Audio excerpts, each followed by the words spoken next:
Good morning. Good morning. It is Sunday morning here on the beautiful Jersey coast. And if you are waking up, opening your eyes and tuning in, it's Sunday morning or maybe Sunday afternoon or even Sunday evening where you are. And you are here with yours truly, Dr. Carol Penn, as I welcome you to another episode of Weightless in Mind, Body, and Spirit. So let's sit back and enjoy and listen in. Weightless, weightless. No matter what people say, you're full of greatness. Greatness. Time you opened up your eyes, you were courageous. Courageous. If only they could see you going through your paces. It's amazing. Weightless. No matter what people say, you're full of greatness. Time you open up your eyes, you walk away. Just if only they could see it going through your paces. It's amazing. Weightless. Matter what people say, you're full of greatness. Time you open up your eyes, you were courageous. If only they could see you going through your paces. It's amazing.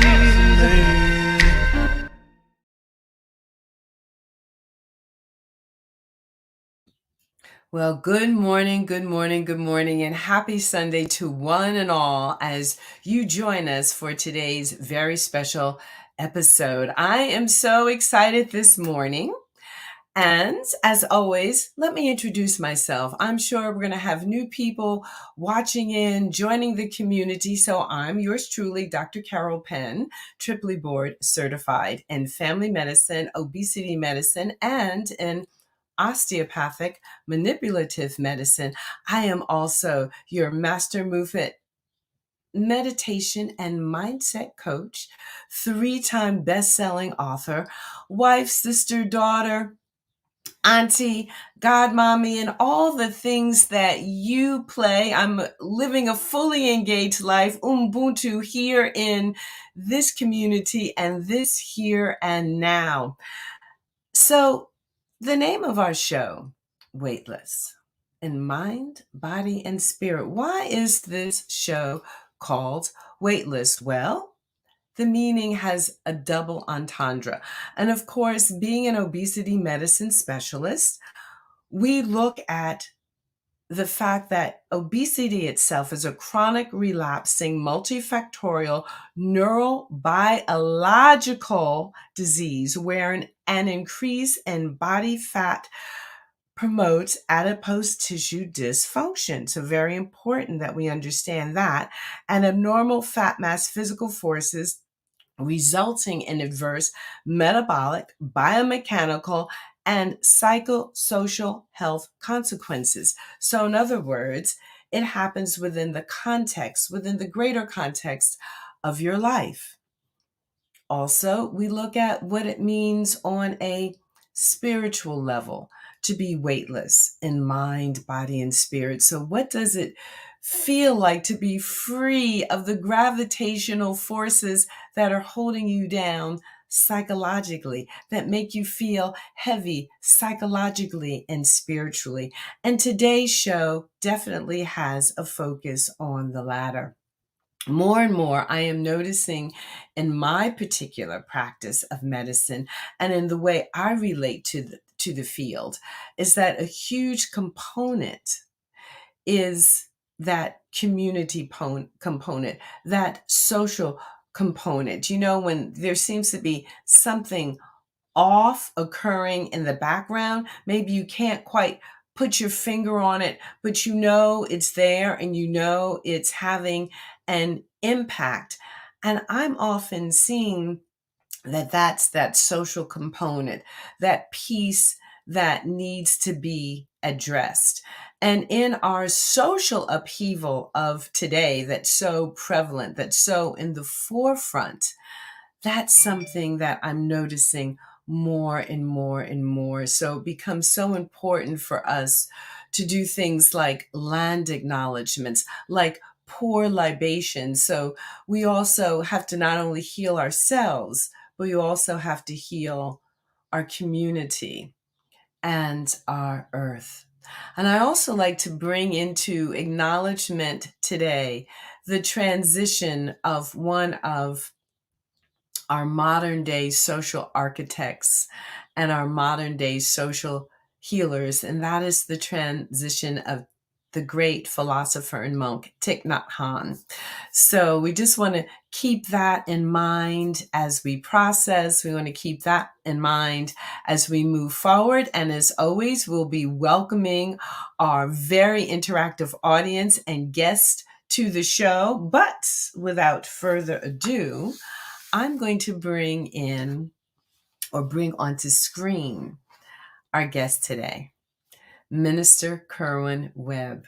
I am so excited for our audience to meet this young man. And you know me, I always like to bring our guest on camera and share their biographical information with you all while they are on camera, because it's kind of like giving a person a rose while they could still smell the roses. So without further ado, I'm going to welcome and introduce the amazing, the wonderful, my friend, someone who is part of my healing collective for myself personally, in mind, body, and spirit, someone who makes me feel weightless, the wonderful, the marvelous, the interesting, the intriguing Minister Kerwin Webb. So there he is. There he is, you all. So Minister Kerwin Webb is a native of Birmingham, Alabama. Can anybody say hashtag Birmingham in the house?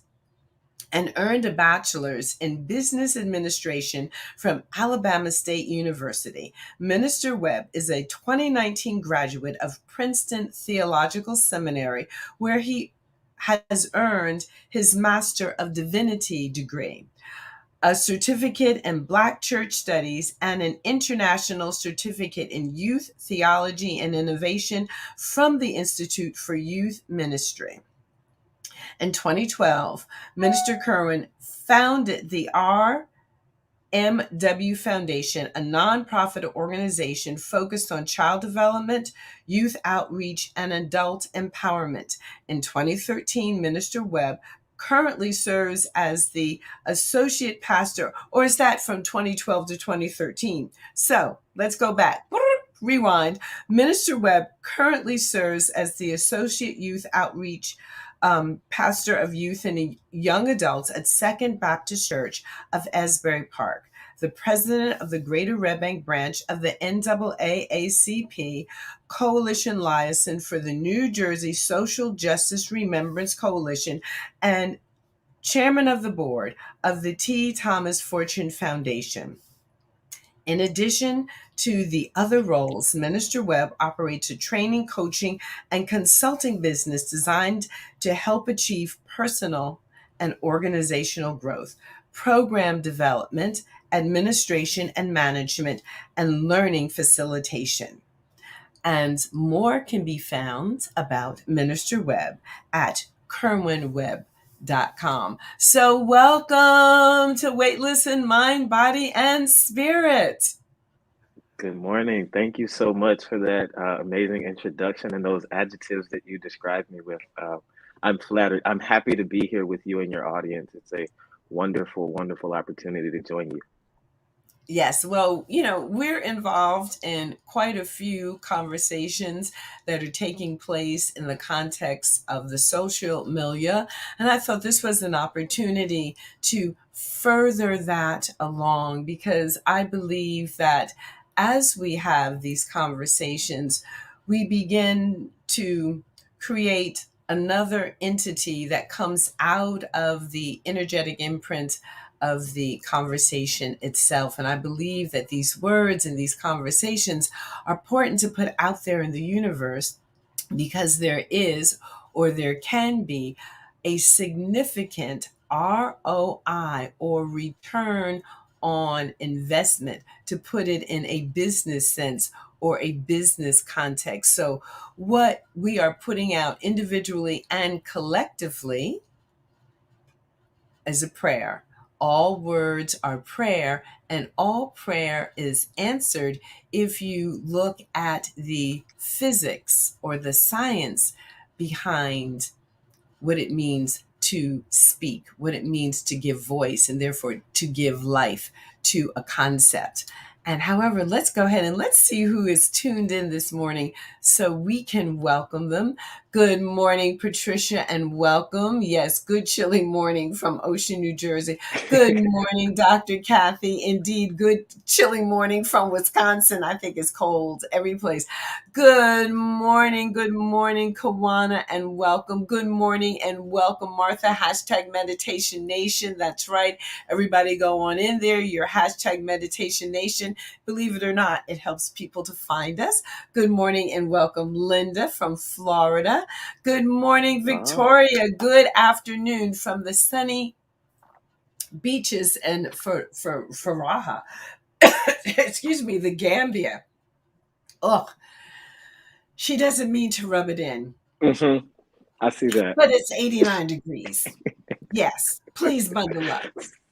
Send some Good our way. morning. Good morning, Marianne, and good morning, Dr. Terrellon.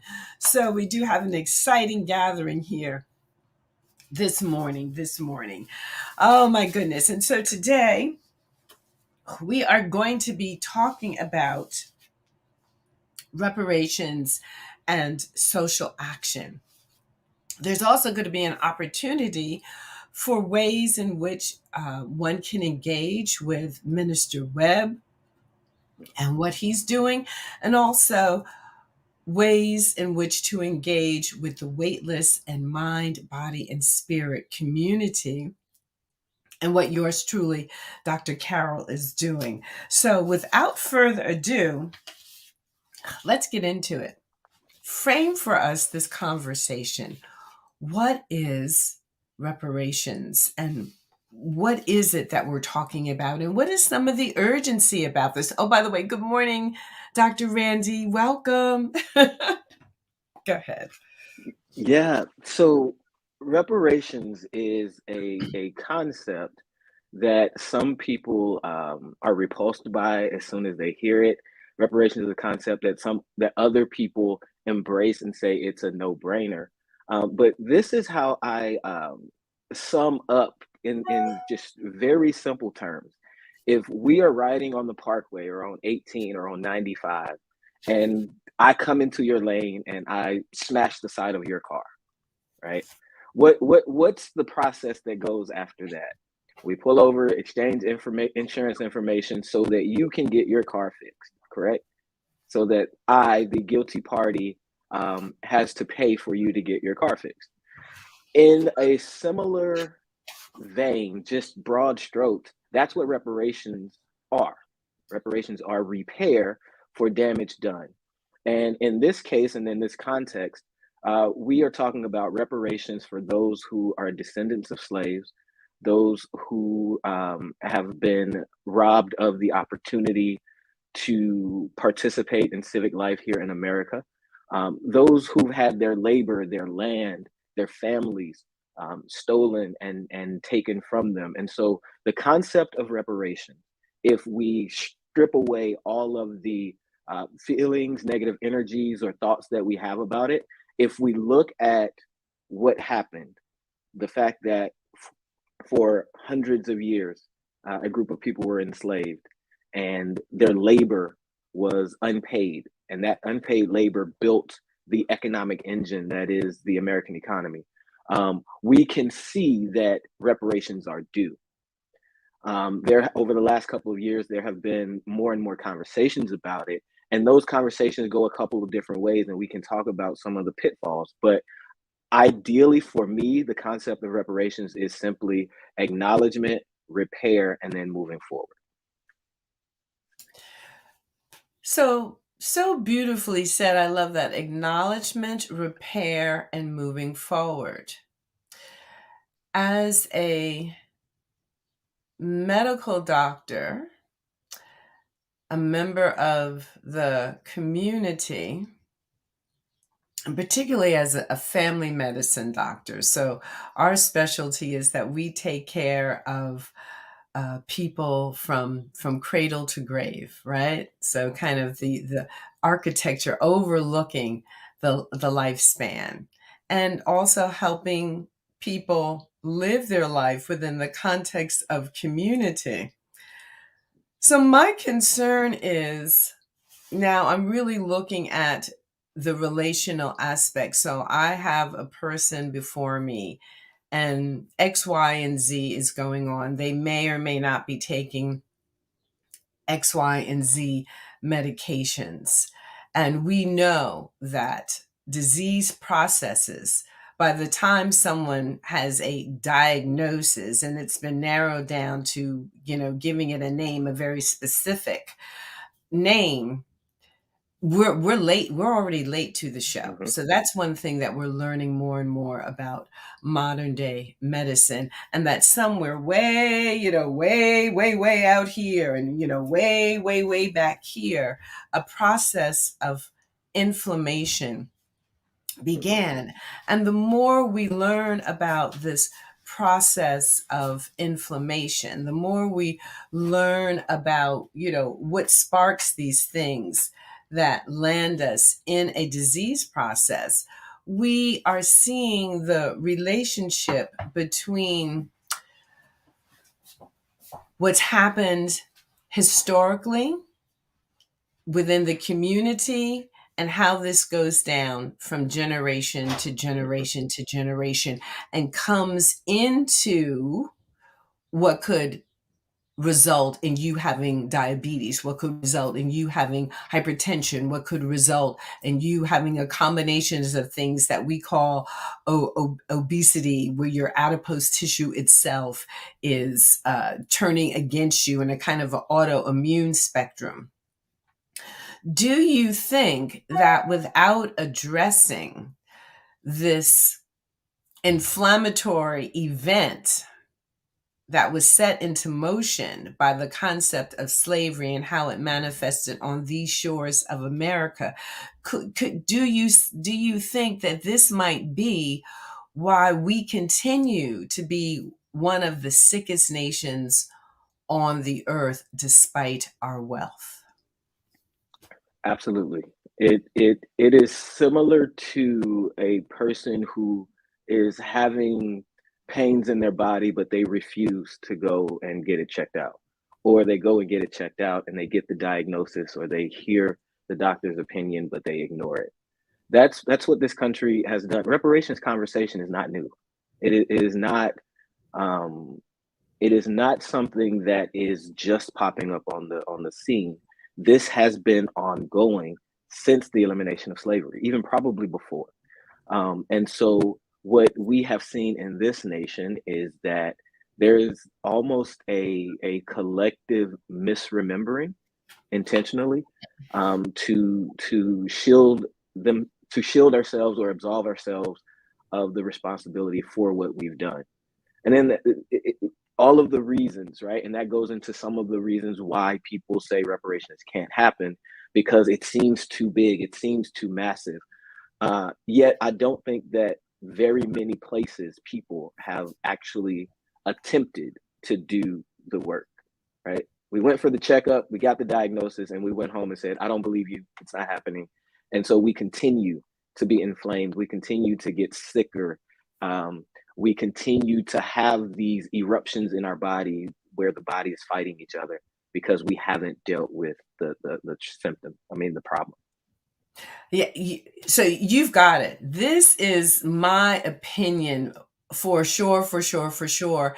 In the world of functional medicine, where we took look at what is the root cause. So we have a person with a disease process, and we keep saying that the difference between doctors who have the perspective of total, westernized medicine practicing within current, third party reimbursement system versus doctors who have gotten additional information in the world of functional medicine, where you look at the root cause. In other words, if you could get at the root cause, you can possibly put things in place to disrupt what's going on so that you really help the person bring about a cure once and for all. And we see this as more and more people say, well, I don't want to be dependent upon this medication. I know that that's a Band-Aid. And I also see a correlation and a parallel to this within the social context, within the community context. And it is not unrelated in the scientific community because of the body of knowledge that we refer to as epigenetics. And we know that the body in its wisdom is always in communication within and also communicating in the external world. And this is happening down on a cellular level, deep down in our DNA and our mitochondria and the 70 to 100 trillion cells that comprise us as individuals.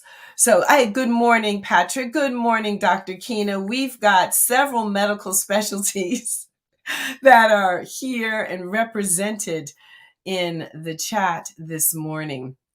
So, Minister Webb, what would you say to the doctors who are watching this morning? Doctors, as medical professionals, we are in an extraordinarily privileged and powerful relationship to both our community and individuals within our community. We have a level of intimacy with people that is offered by few professions. We see it comes close, I believe, in the ministry. It comes close in some areas of social work. But you really getting inside of someone when you're talking about their body, their health, when you're talking about something, well, if you're not able to turn this around, you could potentially lose your life or lose the quality of your life. What are some things that you would want the medical community to know that would truly make them culturally competent in this area? Looking at community as medicine within the social context of our lives. Yeah. So I'd say that the medical community, like you said, there's an intimacy that you have with your patients. But we do know that for historic reasons, the community that looks like us in medical care, they've had an interesting relationship. So I'd say for the medical professionals is in your capacity as a practitioner, but also in your capacity as a person, encourage those who have the epigenetical displacement that has been brought on by the systemic issues. Help people to see how small changes in their lifestyles can really begin to disrupt the patterns that the patterns and cycles that we're in, because it's both a social and an individual thing. And what I see in the chat, Martha Hill said, it's educational. There's a lot that we don't know, and those who have the information, as a practitioner or just as a person, it will only help us to know more about the symptoms, the problems, the challenges, but also solutions that can be taken. Because drug companies want people to take medicines because that's a repeat customer, right? I don't want you healed. I want you as a customer. However, there are natural, plant-based, there are other ways, and the information is difficult to get to. So if we can become conduits of information sharing in that way, medical professionals can help healing the community, because a sick body is one that is not receptive to new information or new things. And so as I start to heal, as I start to purge myself of the toxins, then I'm more open to more healing, but then I can share that as well. Well said, and thank you for that response. So, I'm really feeling in our conversation that there is an opportunity here for something new to emerge in terms of perspective, in terms of the homework that we are each charged to do. What something that I am noticing, that I'm feeling, is that historically, and I lived through this, the marches, the civil rights Mhm. era. This was my childhood, my youth, my young adulthood. And I sort of reached a critical point of being disappointed when the outcome or the results of perhaps a Barack Obama becoming the president of the United States leaves us where we are today, politically, socially, emotionally, with our healthcare system, with our educational systems. And I feel like these systems are dying, and that we don't have a new world order as yet in place, not quite yet in place. And before, what was effective was we protest, we march, we call for social change, and it was happening out there. We could do it from the outside in. What I'm seeing and feeling now is that we need to do it from the inside out, and that people need to have breadcrumbs home to the soul, where they turn inward Mhm. first in order to have the outward result. Because as far as I can see, it's not working the other way. Yeah, I'm so glad that you said that. For me, I made a declaration and a commitment to myself that 2022 would be a year of accountability. Um, and I think that what you're saying is the turning in. We all have to take accountability for where we are, no matter what external forces, factors, or situations. We play a part in where we are by the decisions that we make or the ones that we fail to make. And so, as we look back, last week we celebrated Dr. King's his commemoration ceremony, and we as people need to actually honestly look at the civil rights movement, the civil rights years, and ask ourselves a question: was that the right path?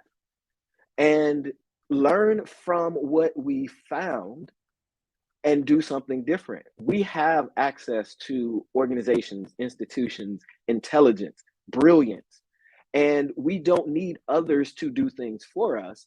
We just have to begin to say, okay, enough is enough. We've waited for others. We've tried it the other way. Let's do something different. And I believe that that inner work will start us to really understand who we are, the strength and the power that is within. Because to be honest, to be in America, a black person in America still surviving, that's something resilient in your bones, in your genes. And we have that. And the intelligence that created and built this place, we have that. We have not done a good job of collectively harnessing that power and putting it to productive use on a thing. We're disparate. Everyone has their own thing. Everyone's putting their energy in that thing without regard to how well we can do when we come together. I think one of the things that slavery, Jim Crow, segregation, mass incarceration has done is that it has divided the communication of our communities so that we aren't communicating well. And if your body doesn't communicate with your arm, right? I can't open this door because my brain hasn't. We have to fix those connectors so that we can say, this is what needs to be done. We need an institution to properly educate. We need an institution to teach us how to bank and how to do this so that we're less dependent and then we can be more forceful and impactful in that way.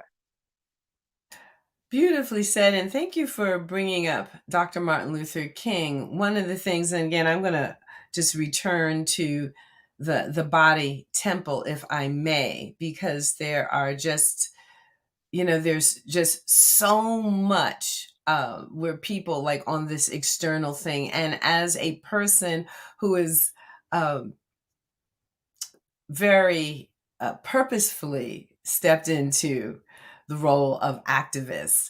And I know as you have, we have to live to fight another day, or we have to live to harmonize another day, or we have to live to realize another day. And so Dr. King, in his brilliance, died a young man, of course, through assassination, through the act of murder. However, when his body was autopsied, he had the organs of someone decades older than himself. So this was the result of the inflammation, the erosion, the stress. And I would like to say that again, I would like to see, first of all, everyone who's watching, and all the medical community who's here this morning, who are in some ways in their own right, an activist. This is your lifestyle, this is what you're doing, whether you like it or not, or know it or not, is that at the end of our life, when the autopsy is performed, the actual physical autopsy, and they look at the organ systems, that the organ systems have aged within the normal context of human life. So, if you make your transition at 80, well, you look internally like a normal 80-year-old, not a diseased one, not a sick one. It's just like, oh yeah, the person's, batteries have worn down, that type of thing. So I'm really wanting to bring forward a science of being able to live competently as an activist, where that at the end of your day, at the end of your engagement, there's a way for you to be more enlivened, that you don't fall out day after day exhausted, that you are able to tap into such an inner fountain, again, that you're able to thrive within the context of helping the society heal as a whole, and that this healing engagement in this work begins to have a reciprocity. Mhm. It's something from the wisdom tradition of Chinese medicine that we call the microcosmic orbit. How do we bring that alive in our discussions? How do we be activists in that when people engage with us, they feel, oh yes, I'm going to do my activism over there and in that context and with that group, because I feel renewed by this. I feel healed by this. I feel refreshed by this. That that is absolutely excellent, and I have an example of how that happens. Doing the type of work I do, and you read my bios and the different organizations and agencies, and honestly, I all of that is God leading me. I would not have chosen a lot of those things because, um, I initially I had my own mind about what needed to be done and what I would do, but what I do find is that being an activist is draining. It can wear you out. So the information about Dr. King's autopsy is sitting right here with me. But what I found over the last couple of days is that a community of people, and it doesn't have to be a huge number. Um, a couple of friends of mine the last couple of days just called me out of the blue, and we just had conversations about anything and nothing. And after those conversations with like-minded people who were just catching up, old friends, I felt rejuvenated. I felt renewed. I felt enlivened and able to do more. And I bring that up because in the work of activism, no matter what realm, whether it's healthcare, whether it's social justice, civil rights, um, politics, having the right people around you can help recharge your batteries in the fight. Sort of like the alternator in your car, right? Once it's on, it's going to keep that battery charged. It's only when you don't have something that is continually feeding you that you're going to drain yourself, and you may be in the wrong company, or you may be operating in your own strength too much. And so one of the ways to do that as activists is to really identify ourselves as activists, right? We don't have to be marching, we don't have to be picketing, but in our daily lives, we can be active in bringing about empowerment and change or transformation, and being in a group of people who iron, the Proverbs 27:17, iron sharpens iron, so does a man sharpen the countenance of his friend. When you have those people who can correct you and love you and push you, that will help keep you from, I think, burning out too soon. I want to say that Dr. King and a lot of leaders in that day, similar now, right? While a lot of people, America celebrates Dr. King now, I believe it probably like 75% of Americans, black, white, and others, did not like him because he was too controversial. And so I could see how that would have drained him.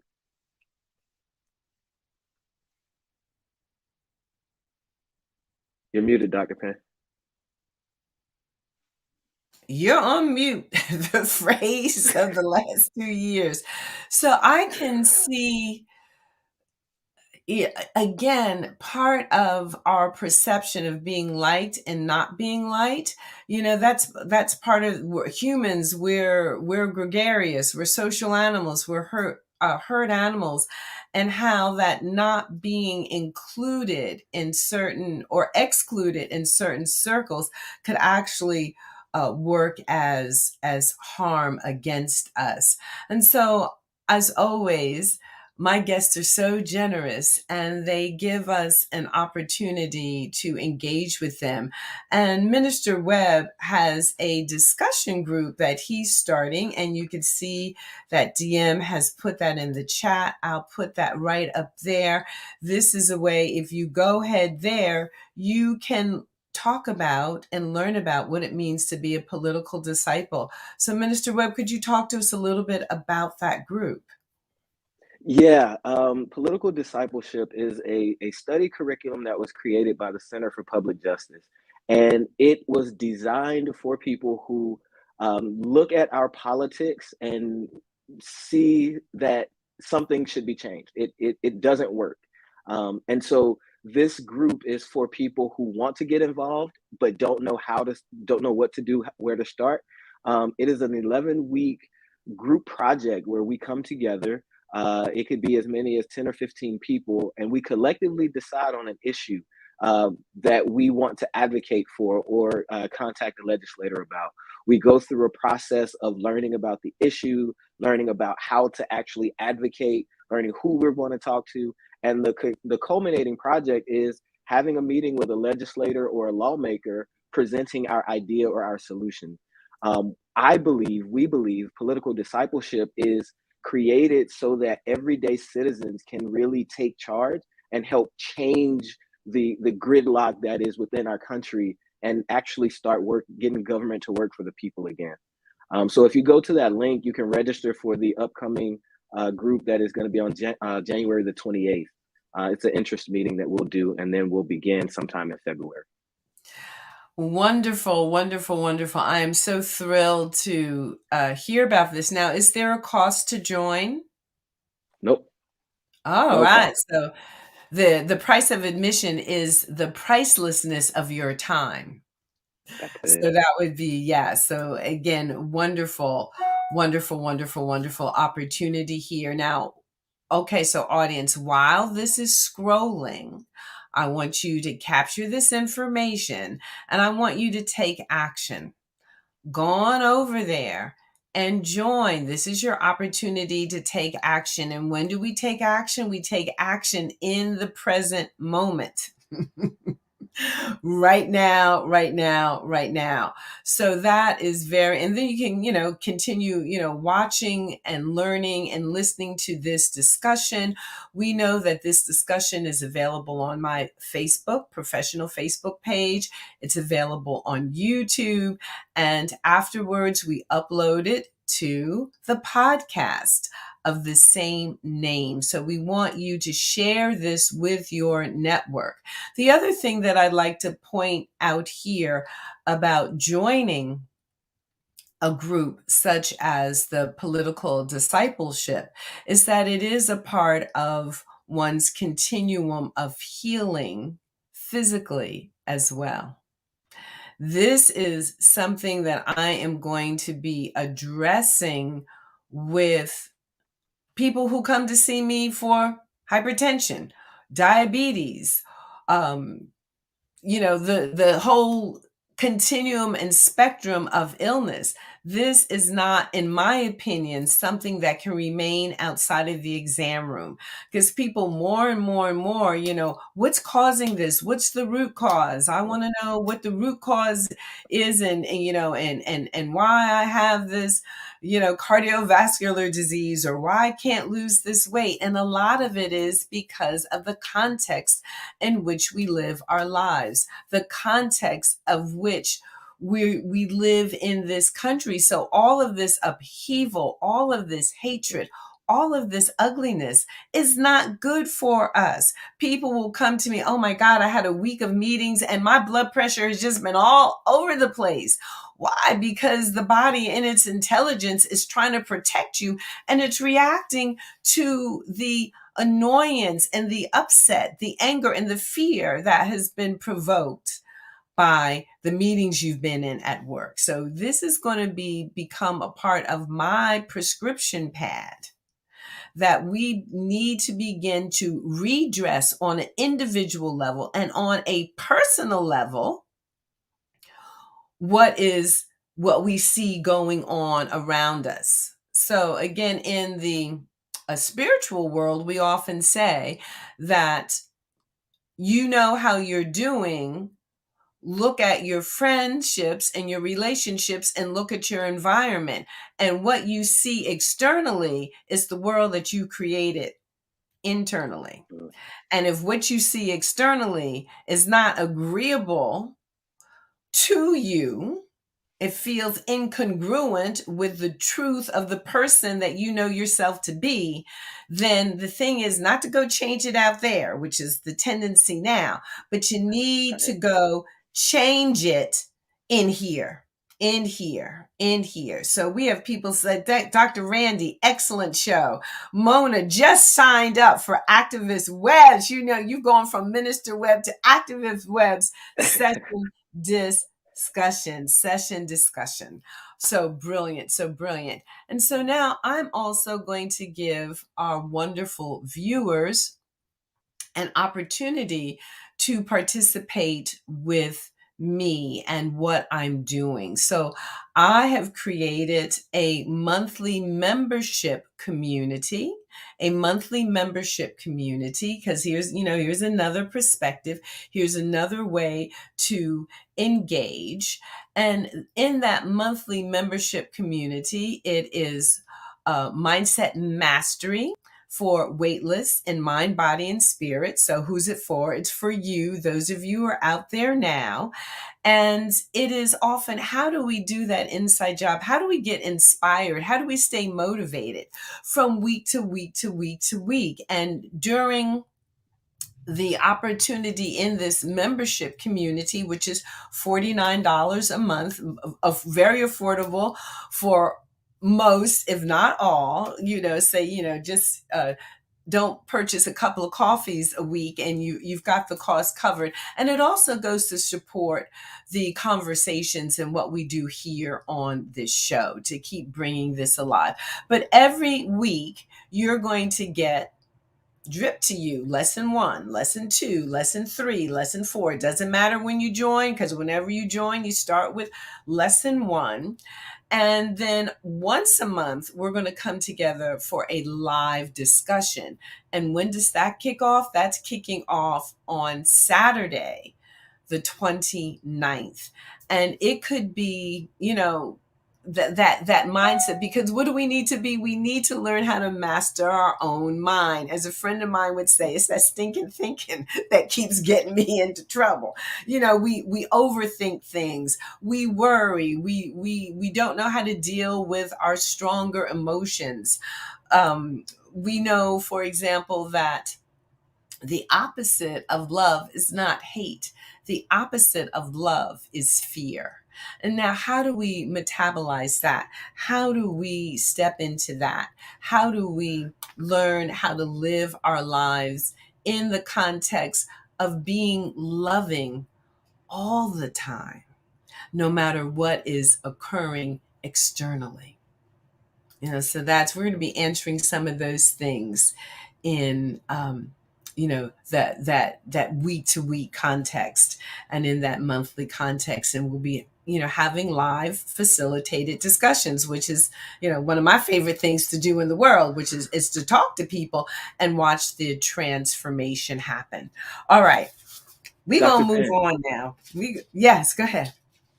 I see that Victoria put a comment in the chat earlier. She said, I hear what you're saying, Minister Webb, but how can self-worth be initiated?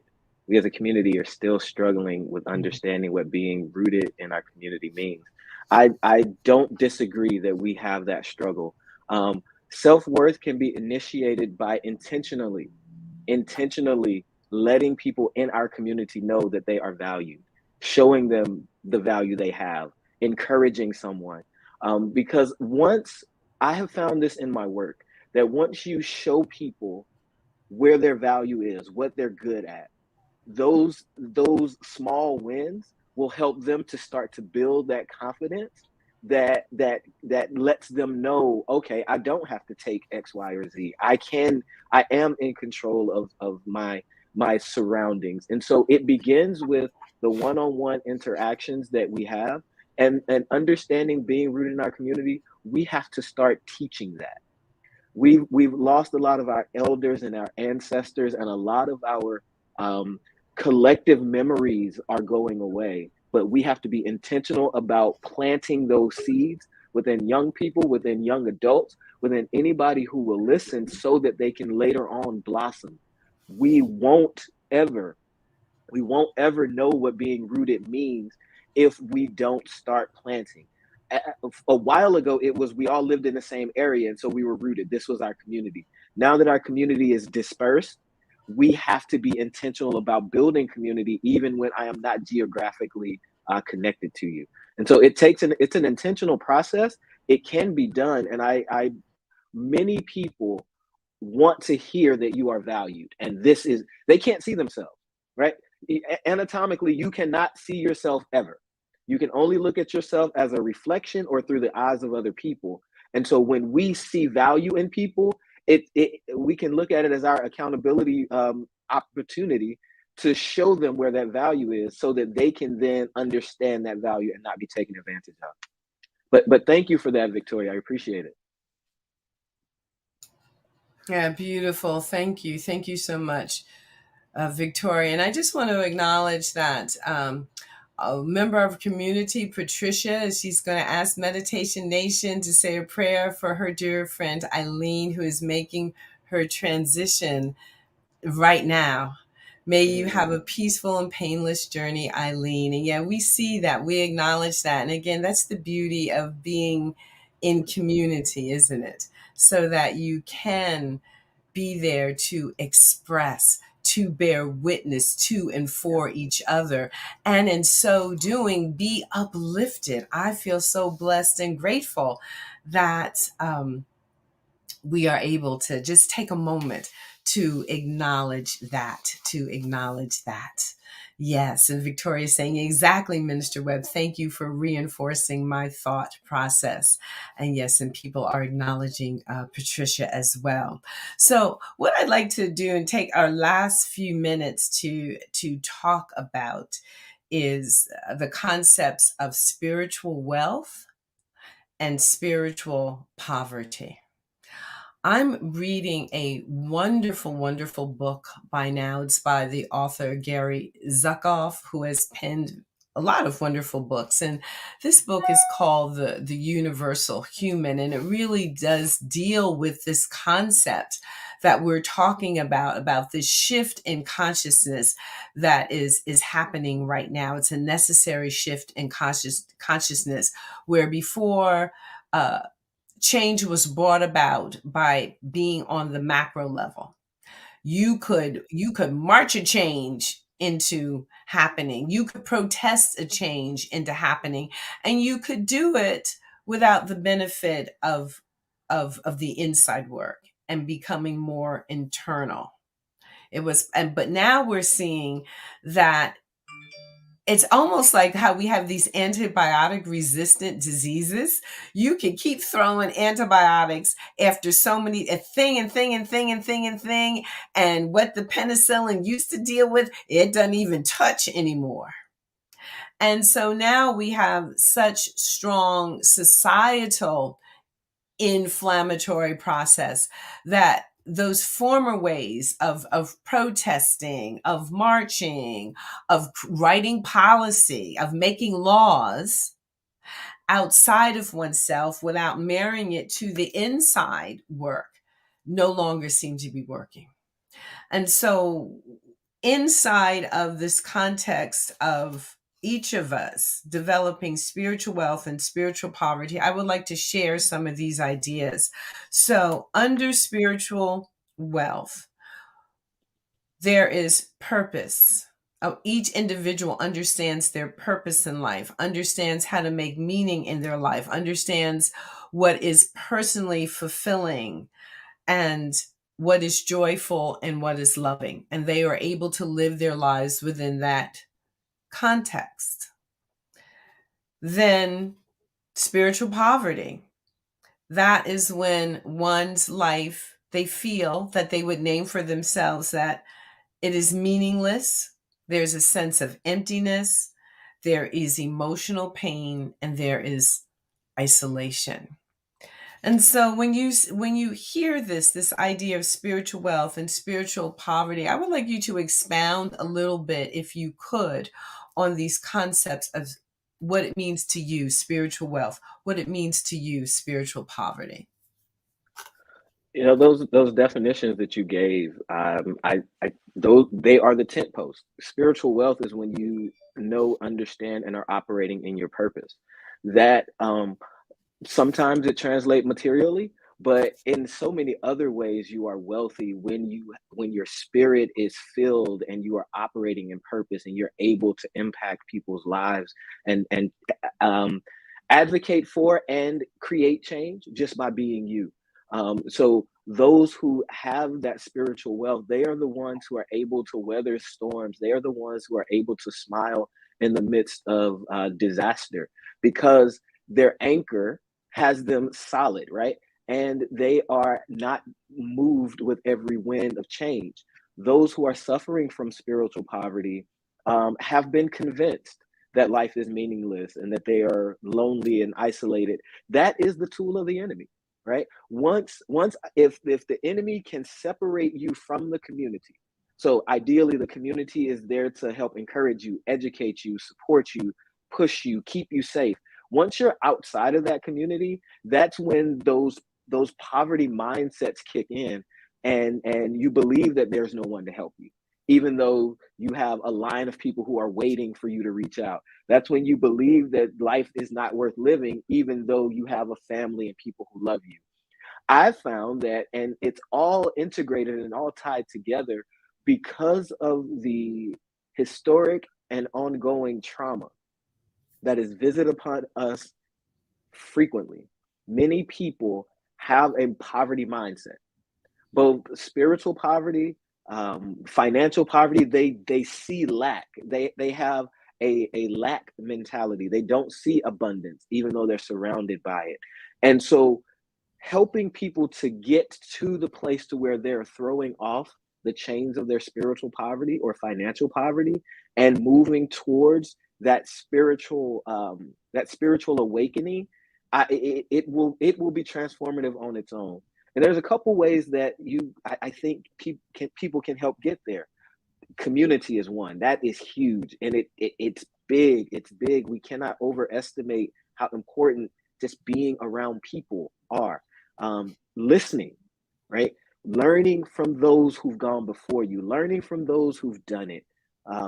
Studying whatever spiritual disciplines that you have, making sure that you are consistent, that you're studying your doctrines, that you are in meditation, that you are devoting yourself to the work that you were created to, that purpose again. And then all of those lies of the enemy that tells you you're not worth it, that tells you you're alone, that tells you you're no good, they fade away because you start to hear the affirmations from the community, but also those spiritual affirmations that say, no, you are fearfully and wonderfully made. You are created in the image of God. You have all that you need. And then that gives us the fuel to move forward. Beautifully, beautifully said. Thank you so much. And today I want to leave our wonderful, wonderful, wonderful audience with the idea of reflecting upon spiritual wealth and spiritual poverty. In what ways might you be experiencing spiritual poverty? And in what ways might you be experiencing spiritual wealth? And what is your spiritual wealth? And how does this spiritual wealth reflect on your own continuum of health and vitality? For we now know that this is not separate. This is not different.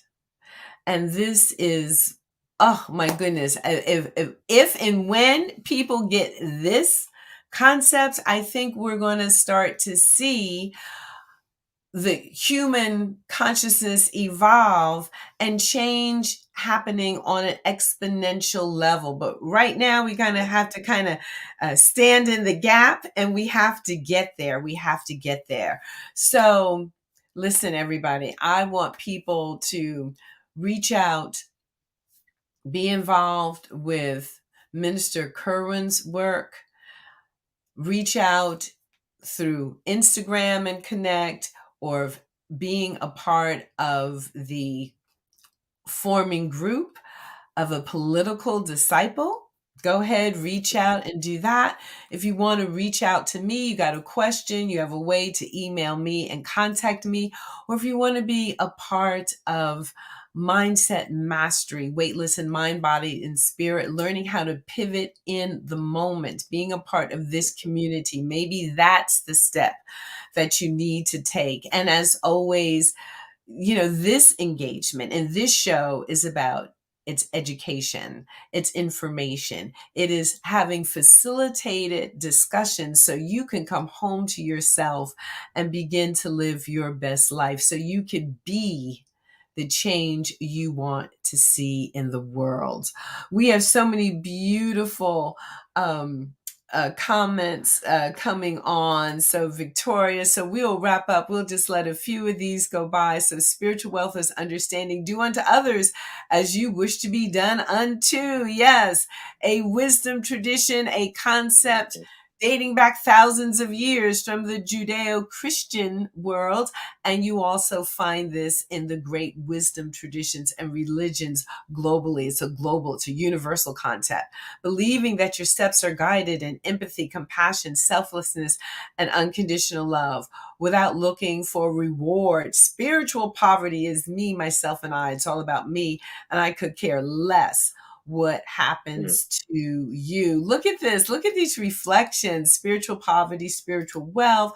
Spiritual wealth is connections I've made in this community. Your love and support uplifts me beautifully. It's great that Minister Webb jumps in on the chat along with Dr. Penn and all are participating. This has been a great exchange. Yes. Kenya, spiritual wealth is predicated on spiritual discipline. Bravo, Minister Kerwin Webb. So Linda's saying, great discussion. Thank you. By the way, her parents were great leaders here in Red Bank, part of the very famous Parker family. Yes, indeed. So keep smiling, Minister Webb. Thanks for being a true community person. Love you. Dr. Kathy saying thank you. So yes, thank you so very much. I am looking forward to continuing our conversations in all the different ways that they're showing up in our blossoming friendship, in our activism, and in our empathy and compassion and desire to serve our community. So I'm going to ask you to hang out and meet you backstage in the green room. In the meantime, I'm going to bring Kenny Brazil Hamilton back on as we, and yes, Jeffrey, thank you so much, as we have an opportunity to hear this wonderful theme song once again. And I'll see you next week, where Dr. Kathy is going to be our guest, and we are going to be talking about the Mind Body Medicine Compendium. So stay tuned. You don't want to miss that show. All right. Weightless, weightless. No matter what people say, you're full of greatness. Greatness. Time you opened up your eyes, you were courageous. If only they could see you going through your paces. It's amazing. Weightless. No matter what people say, you're full of weight.